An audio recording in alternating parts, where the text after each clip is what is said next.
నమస్తే, welcome to BCN news. నా పేరు మానస. ముందుగా ముఖ్యాంశాలు. సుగాలి ప్రీతి కేసు వ్యవహారంలో తన పరిస్థితి పండ్లున్న చెట్టుకే రాళ్ల దెబ్బలు అన్న చందంగా తయారైందన్న పవన్. చేయూతనిచ్చిన వారినే తిడితేయాలా అని ఆవేదన. వినాయకుడి సాక్షిగా రాజకీయ విమర్శలతో ఆధ్యాత్మిక వాతావరణాన్ని కలుషితం చేసిన గరుడు చంద్రబాబు. ధ్వజమెత్తిన వైసీపీ మాజీ ఎమ్మెల్యే మల్లాది విష్ణు. ఐఏఎస్ అధికారిపై భూమన వ్యాఖ్యలు దారుణమన్న మాజీ ఎంపీ చింతామోహన్. వైసీపీ నేతలు మహిళల బిగ్గులు చీరల గురించి మాట్లాడడం సిగ్గుచేటని ఆగ్రహం. తిరుమల శ్రీవారిని దర్శించుకున్న మహారాష్ట్ర గవర్నర్, ఎన్డీఏ ఉపరాష్ట్రపతి అభ్యర్థి రాధాకృష్ణన్. ఆలయ మర్యాదలతో స్వాగతం పలికిన అధికారులు. సుగాలి ప్రీతి కేసు వ్యవహారంలో తన పరిస్థితి పండ్లున్న చెట్టుకే రాళ్ల దెబ్బలు అన్న చందంగా తయారైందని జనసేన అధినేత డిప్యూటీ సీఎం పవన్ కళ్యాణ్ అన్నారు. చేయూతనిచ్చిన వారిని తిడితేయాలా అని ప్రశ్నించారు. విశాఖలో నిర్వహించిన జనసేన పార్టీ కార్యవర్గ సమావేశంలో ఆయన మాట్లాడుతూ ఆ తల్లి ఆవేదన చూసి లక్షల మందితో కర్నూలు నడుబొడ్డుకి వెళ్లి బలంగా గలం విలిపించానని తెలియజేశారు. ఆ పోరాట ఫలితంగా ఆ కేసును సీబీఐకి అప్పగిస్తూ అప్పటి ప్రభుత్వం నిర్ణయం తీసుకుందని చెప్పారు. చట్ట ప్రకారం వారికి ప్రభుత్వం నుంచి అందాల్సిన పరిహారాలు అందాయని తెలియజేశారు. అది తాము తీసుకొచ్చిన రాజకీయ ఒత్తిడి ఫలితమేనని చెప్పారు.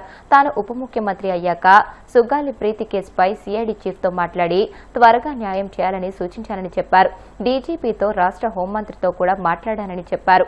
అయితే అనుమానితుల డిఎన్ఏలు సరిపోలడం లేదని, సాక్ష్యాలు తారుమారు చేశారని సిఐడి విచారణ చేపట్టిన తర్వాత తేలిందని చెప్పారు. సుగాలి ప్రీతి కేసులో దోషులకు శిక్ష పడాలని త్రికరణ శుద్ధిగా కోరుకుంటున్నారని చెప్పారు. సుగాలి ప్రీతి ఇష్యూ పండ్లున్న చెట్టుగా రాళ్లు పడతాయంటారు. ఎవరైతే చేయూతనిస్తారో, ఎవరైతే ఆదాయం ఇస్తారో వాళ్ళని తిరిగితే ఎట్లాగా? అసలు ఈరోజు సుగాలి ప్రీతి అనే కేసు ఎలా ఎక్కడి నుంచి బయటకు వచ్చింది మీరు చెప్పండి. ఇలాంటి అన్యాయం జరిగిందని ఎవరికి తెలుసు? ఈ రోజున గత ప్రభుత్వం 2019, 2024లో ఒక ప్రభుత్వం మీద, అప్పుడు ముఖ్యమంత్రి మీద మాట్లాడటానికి అసలు ఎవరికైనా ధైర్యం ఉందా?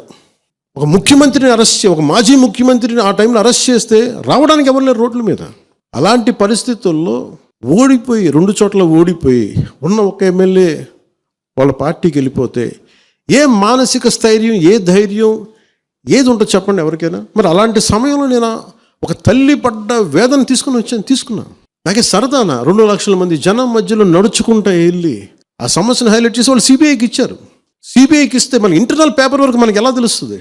ఇంటర్నల్ పేపర్ వర్క్ వాళ్ళు ఇస్తే వాళ్ళు ఏంటంటే జీవో రిలీజ్ చేశారు. మా దగ్గర నుంచి వెళ్ళింది కానీ ఎక్కడికి వెళ్ళాలో అక్కడి నుంచి ప్రొసీడ్ చేయాలి, అక్కడ ఆపేశారు.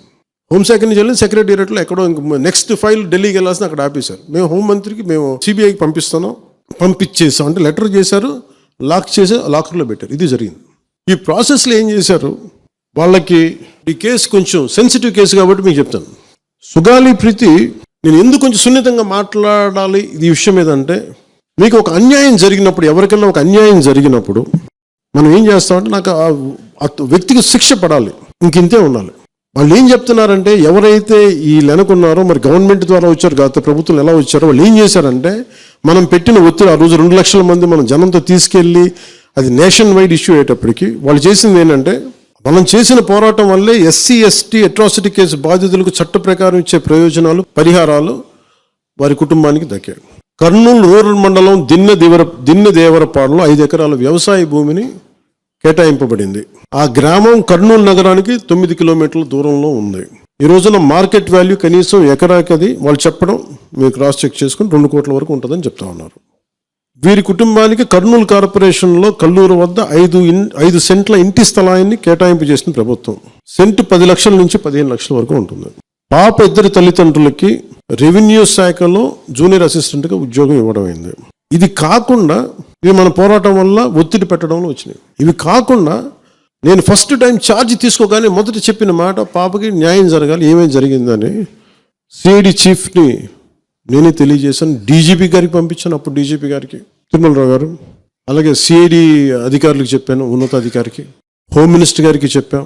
ఇవన్నీ చెప్తే పోలీసు సిఐడి వాళ్ళు చెప్పింది ఏంటంటే, అసలు అప్పట్లోనే ఎవరైతే దీని వెనక కుట్ర వెనక ఉంది ఇవన్నీ చెప్తున్నారో ఏ డిఎన్ఏ తారుమారు చేశారు, ఎలా తారుమారు చేసి ఉండాలి? ఈ ఒత్తిడిలో వీళ్ళకి భూములు అవి ఇవి ఇచ్చేసి మరి ఏం చెప్పారు నాకు తెలియదు కానీ వాళ్ళు నాకు తెలిసి వాళ్ళు ఈరోజు పోలీసు చెప్తుంది ఏంటంటే సాక్ష్యాలు వీళ్ళు చెప్తున్న వ్యక్తుల మీద వాళ్ళ డిఎన్ఏకి దీనికి మ్యాచ్ కావట్లేదు. ఇది వాస్తవం. కోర్ట్స్ ఏం చేస్తాయి, పోలీసు ఏం చేస్తారు, దీన్ని కూర్చోబెట్టి. ఎందుకు చెప్తున్నానంటే, ఇది వివేకానంద రెడ్డి గారిని చంపేశారని తెలుసు అందరికీ. ఎవరైతే చేస్తున్న నిందితులు ఉన్నారో వాళ్ళు ఒక్కొక్కరికి చంపేస్తున్నారు వాళ్ళని. మరీ గత 5 సంవత్సరాల్లో ఇట్స్ క్లాసిక్ కేసెస్ ఇవి. ఈ ప్రక్షాళనకే పూనుకున్నాం మనం. ఇది ముఖ్యంగా మన ఎమ్మెల్యేలకు కానీ, మీరు ఎంపీస్, యాజ్ అన్ ఎంపీస్ మీకు కూడా, మీరు ఈ కేసెస్ మీద మీరు రేపొద్దున అసెంబ్లీలో గళమెత్తాలి. మీరు తప్పదు. ముఖ్యంగా లా అండ్ ఆర్డర్ వీళ్ళు అందరూ తప్పించుకుంటూ వెళ్ళిపోతే ఇట్లా ఒక సోషల్ అన్రెస్ట్ వస్తుంది దీనివల్ల.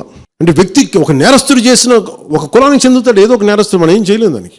ఇందాక అరుణ చెప్పినట్టుగా ప్రతి ఒక్కరు ఏదో కులానికి చెందాలి, వేరే దారి లేదు మనకి. మనం వేరేలా పొట్ల ఏదో కులానికి చెందాలి. కానీ తప్పు చేసి కూర్చోబెట్టి పలానా టక్కుమైన ఒక మాట అనేస్తారు, పలానా ఎక్స్ చేసాడు నన్ను, పలానా కాస్ట్కి చెందిన వాడు చేసాడు అంటారు. అసలు కాస్ట్ ఎక్కడి నుంచి వచ్చిందో తెలియదు క్రైమ్కి. సో అందుకని మేము బీయింగ్ లీడర్ని చాలా సెన్సిటివ్గా మాట్లాడాలి. మరీ నేను మిగతా వాళ్ళు గబుకుని మాట్లాడేసి, గత ప్రభుత్వ నాయకులు మాట్లాడేసి వెళ్ళిపోవచ్చు, ఈజీ అది. కానీ నేను అలా మాట్లాడకూడదు. దట్టు నేను ఇప్పుడు డిప్యూటీ సీఎం పదవిలో ఉన్నాను కాబట్టి నేను చాలా ఒళ్ళు దగ్గర పెట్టుకుని మాట్లాడాలి. అందుకని ఇవన్నీ మీరు ఒక్కసారి దీంట్లో కూడా ఆ పాపకి న్యాయం జరగాలి, దోషులుంటే శిక్షింపబడాలి, దాంట్లో అసలు ఎప్పుడు లేదు. కానీ ఇలా ఒత్తిడి పెట్టాల్సిన వారికి కూడా నా విన్నపం ఏంటంటే, మీరు అసలు ఈ కేసు ఎవరి వల్ల బయటకు వచ్చింది మీరు చెప్పండి. సో మా త్రికరణ శుద్ధిని, మా చిత్తశుద్ధిని మీరు తక్కువ ఎంచినా. ఇక్కడ కేసులు వాళ్ళు కూర్చోబెట్టి నేను వెళ్ళి సాక్ష్యాధారాలు నేనేం క్రియేట్ చేయలేను. అక్కడ గత ప్రభుత్వం చేసిన తప్పులు కొనేసారు వీళ్ళు చాలామందిని. మరి ఏం కొన్నారు, ఎలా కొన్నారు, దీని మీద కేసు పెట్టాలి. ది లెట్ ఎంటైర్, ఇది నా ఒక్కటి కేసు కాదు, ఇది ఎంటైర్ సొసైటీకి ఇది సిచ్యువేషన్.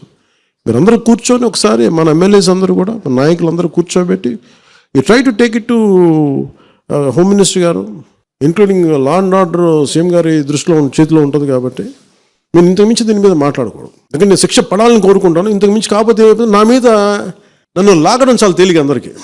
ఎందుకంటే నేను మెత్తని మనిషిని కదా, నా మీద రాళ్ళు వేసేయండి ఈజీ, నా చొక్కా పట్టుకొని ఈజీ. అదే గత ప్రభుత్వం ముఖ్యమంత్రిని పట్టుకోమని చెప్పండి, ధైర్యం కూడా చేయరు, ఇప్పటికీ ధైర్యం చేయరు. ఎందుకంటే వాళ్ళ మనుషులు ఇళ్లలోకి వచ్చి కొడతారు, క్రిమినల్స్ వచ్చి ఇళ్లలోకి వచ్చి కొడతారు, చంపేస్తారని భయం. మనం ప్రజాస్వామ్యం కదా, మనం భరించాలి.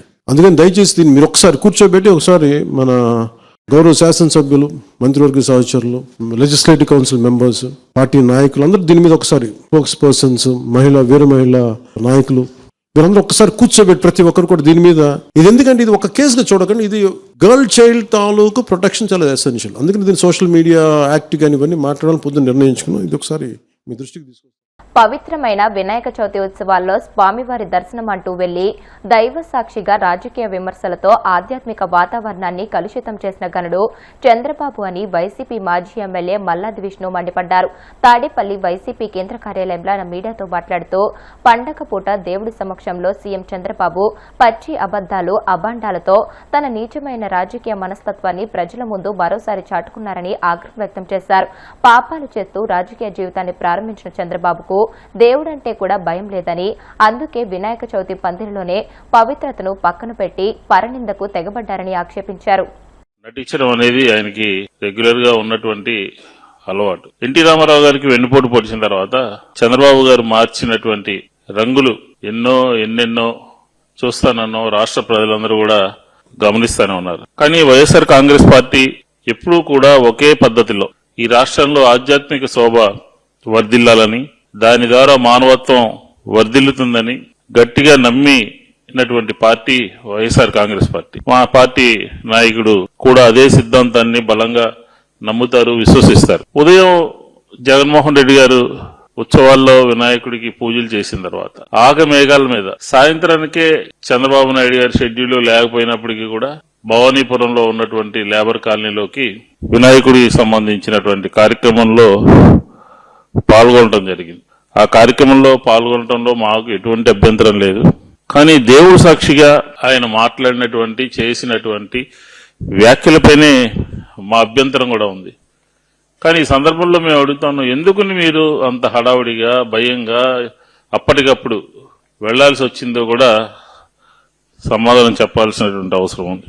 దేవుడి దగ్గరకు వెళ్ళినప్పుడు కూడా చంద్రబాబు నాయుడు గారు కళ్ళార్పకుండా అబద్దాలు చెప్పగలరు అని మరొకసారి నిన్న ఆయన మాట్లాడినటువంటి మాటలు, చిమ్మినటువంటి విషయం మా నాయకుడి మీద, మా ప్రభుత్వం మీద నిందలు చూస్తే అర్థమవుతుంది. దేవుడు కొలువై ఉన్నటువంటి మండపంలో కూడా రాజకీయ ప్రసంగం చేయడానికి సబబుగా ఉందా, పద్ధతిగా ఉందా? మీరు మాట్లాడినటువంటి మాటలు, అబద్ధాలు ప్రజలందరూ కూడా చూస్తున్నారని మీరు ఒక్క క్షణమైనా అనుకుంటారా? అలాగే విష ప్రచారాలు చేయడానికి కూడా పండగ పూట నోరెలా వచ్చిందని చెప్పని వైఎస్ఆర్ కాంగ్రెస్ పార్టీ అడుగుతా ఉంది. భగవంతుణ్ణి భక్తి శ్రద్ధలతో వేడుకోవడానికి వెళ్ళారా, లేక రాజకీయ ఆరోపణలు, తప్పుడు ప్రచారాలు చేయడానికి ఆ ప్రాంగణానికి వెళ్ళారా అని చెప్పనేది ఒక డౌట్ వస్తా ఉంది.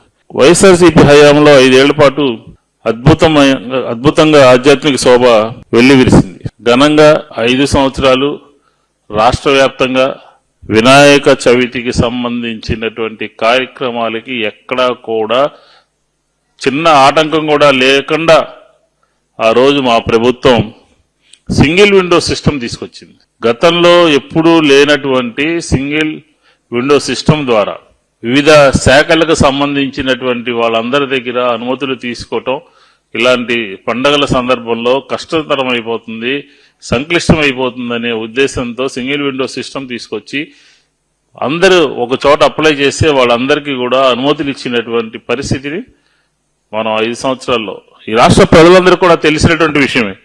ఎక్కడ కూడా ఎటువంటి ఇబ్బంది జరగలేదని.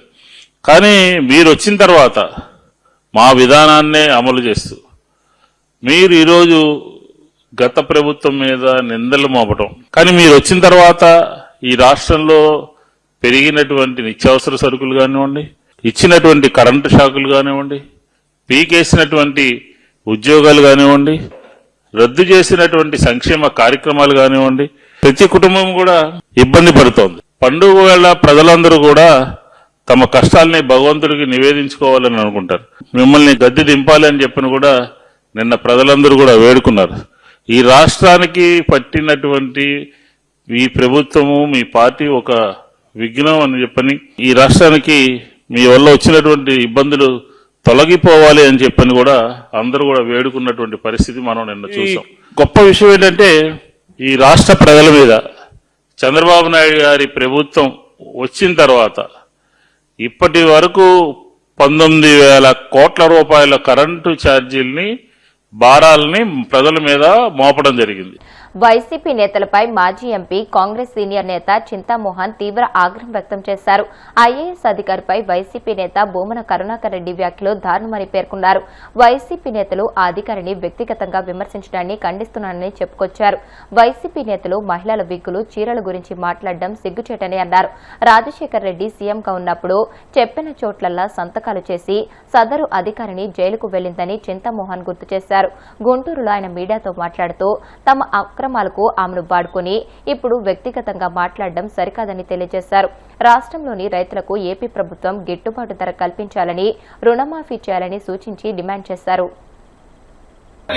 కార్మికులు కొండపైన పనిచేస్తున్నారు, హాస్పిటల్లో పనిచేస్తున్నారు, మున్సిపాలిటీలో పనిచేస్తున్నారు. కొండపైన పనిచేసే పారిశుద్ధ్య కార్మికులకు 11,600 రూపాయలు ఇస్తున్నారు. 11,600 రూపాయలు. ఈ నెల నుంచి రూయా హాస్పిటల్లో పనిచేస్తున్నటువంటి పారిశుద్ధ్య కార్మికులకు 18,600 రూపాయలు ఇవ్వబోతున్నారు. 18,600 రూపాయలు. కొండపైన వాళ్ళకి, కింద వాళ్ళకి తేడా 7,000. నేను అడుగుతున్నాను చంద్రబాబు నాయుడు, ఈ ధర్మం నువ్వు అంత మాటలు చెప్తుంటావు, ధర్మం ధర్మం ధర్మం ధర్మం అని. నేను అడుగుతున్న దాంట్లో ధర్మం ఉంది. రూయాలో పనిచేసే వాళ్ళకి 18,600, కొండపైన పనిచేసే వాళ్ళకి 11,600. అంతేకాదు కొండపైన ఒక్క రోజు ఆపితే 1,000 రూపాయలు కట్ చేస్తున్నారు. ఇది కూడా అర్థం. వెంటనే పారిశుద్ధ్య కార్మికులకు మరి రూయా హాస్పిటల్లోనూ, మున్సిపాలిటీలో ఇచ్చినట్టుగా అక్కడ కొండపై ఇవ్వాలని, అందరికి ఇవ్వాలని నేను డిమాండ్ చేస్తాను. శ్రీలక్ష్మి, నాకు ఆ శ్రీలక్ష్మి తెలుసు. కలిజోళ్ళ అమ్మాయి ఒక ఎస్సీ అబ్బాయిని పెళ్లి చేసుకుంది, మాలోళ్ళ అబ్బాయిని పెళ్లి చేసుకుంది. ఆయన ఐపీఎస్ ఆఫీసరు, ఐఏఎస్ ఆఫీసరు. జిల్లా కలెక్టర్గా నాకు నెల్లూరులో ఉండింది ఆయమ్మ. ఆమె పైన అటువంటి విమర్శలు మంచిది కాదు. ఒక మహిళ, ఒక ఐఏఎస్ ఆఫీసరు, ఆమె పైన విగ్గులు, 55 లక్షల విగ్గులు. ఎన్టీ రామారావుకి, అక్కినేని నాగేశ్వరరావు కూడా లేవు అంత కాస్ట్లీ విగ్గులు. ఎందుకయ్యా స్వామి విగ్గుల పైన పడతావు ఒక మహిళ? చీర కట్టుకుంది పండక్కి ఒక రోజు దానికి 1,50,000 వద్దు నాయన. ఆడవాళ్ళని వదిలిపెట్టండి, మహిళలను వదిలిపెట్టండి. పాపం ఐఏఎస్ ఆఫీసరు తెలుసో తెలియకో ఆ రాజశేఖర రెడ్డి ఆడ సంతకాలు పెట్టమంటే ఆడ పెట్టింది, జైలుకు పోయింది. మీ వల్ల నష్టపోయింది. ఆమె చీఫ్ సెక్రటరీ అయిందాల 5 సంవత్సరాలు అయిందాల. ఆ అమ్మని పట్టుకొని వీటి తిడతా ఉంటే ఎటు స్వామి ఆపయ్య. మహిళల పైన, శ్రీలక్ష్మి పైన వచ్చినటువంటి విమర్శలు నేను ఖండిస్తాను. ఇప్పుడు కాసేపు ప్రకటనలు.